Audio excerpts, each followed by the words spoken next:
Sylvain, l'OMS reconnaît cependant que la pandémie est loin de s'essouffler. Effectivement, point de presse, évidemment, des autorités de l'Organisation mondiale de la santé qui indiquent que la pandémie s'accélère à travers la planète. Évidemment, les chiffres appuient et démontrent en fait qu'effectivement la pandémie se propage davantage un peu partout à travers le monde. Il y a plus de 1,7 milliard de personnes qui sont appelées actuellement par les autorités dans de nombreux pays, donc à rester confinées chez elles. Vous avez vu des images de l'Italie. Évidemment, c'est l'exemple et on attend de voir les prochaines statistiques de l'Italie. Parce qu'hier, pour la première fois, il y a eu une baisse du nombre de décès. Mais on est quand même autour de 700 morts par jour. Mais on a atteint un pic de 800 morts. Est-ce qu'on assiste à une baisse? C'est ce qu'on se pose comme question. Regardez au Royaume-Uni. Les gens dans le Tube, le métro de Londres, ils sont massés ensemble, évidemment. On ne respecte pas, bien sûr, le 1 mètre, 2 mètres de distanciation. L'OMS, l'Organisation mondiale de la santé, sur la pandémie. The pandemic is accelerating, but we're not prisoners to statistics. We're not helpless bystanders.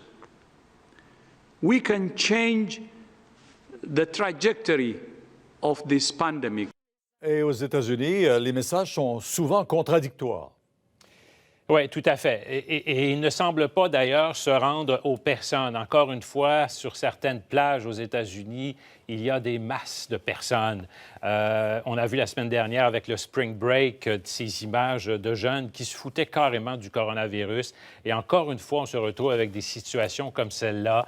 Le mot d'ordre semble pas se rendre ou encore n'est pas diffusé pleinement par certains politiciens, donc dans certains endroits.